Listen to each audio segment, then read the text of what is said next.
What is going on, guys? Briar Rabbit here. Today, Bungie released the patch notes for update 2.3.0. In it are a variety of subclass changes that, frankly, are very important to take a look at. I already made a video about that. I encourage you to take a look. I'll put the link down in the description. But also, along with the subclass balance changes, we're also getting a few changes to weapon balance, and we're going to discuss those here. So the first one is to the auto rifles, the Doctrine of Passing, the Soul Stealer's Claw, the Arminius D, those fast fire rate auto rifles that are very popular in the Crucible right now. In update 2.3.0, these fast fire rate auto rifles are going to get a damage nerf of 6%, which is a pretty big nerf. So we'll see how this turns out. Will they still be effective? Will they now be equal in terms of how fast they can kill to other weapons? One of the major benefits that using these fast fire auto rifles have is the amount of flinch, or ping as Bungie calls it, that they inflict upon their targets. This makes it harder for an enemy to shoot back. This doesn't seem like it's being addressed in this update, so even if they have a slightly slower kill time, or the same as other auto rifles or other weapons, they still may have an advantage in the Crucible.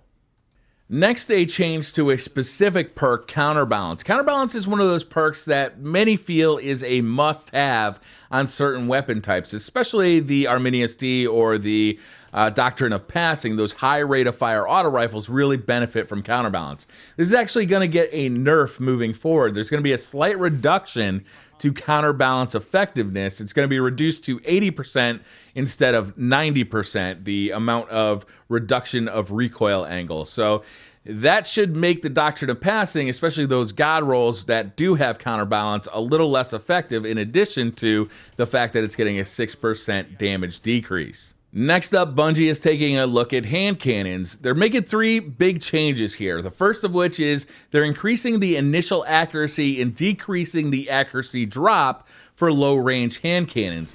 Hopefully this will reduce the number of phantom bullets, those times when your crosshair seems to be right on your enemy's head, you fire and the bullet does nothing. It seems to just disappear. Next, they made damage fall-off curves steeper to better coincide with intended effective range of hand cannons. So at close range, hopefully we'll see less phantom bullets, but at long range, they're just not going to be effective. And finally, they're making a small increase to PvE damage to all hand cannons, which should make them a little bit better to use in PvE.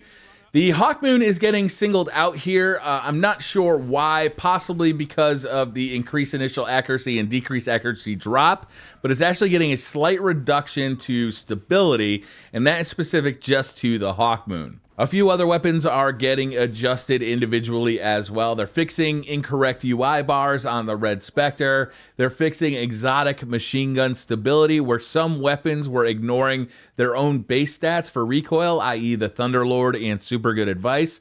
And the Defiance of Yasmin is going to have the correctly adjusted zoom for sniper rifles introduced in 2.2.0, which is 5x, and they're going to increase inventory stat by 10 to compensate for that. All of these changes and the changes to the subclasses that I mentioned in an earlier video are really going to make update 2.3.0 a big change for Destiny, for PvE and for PvP.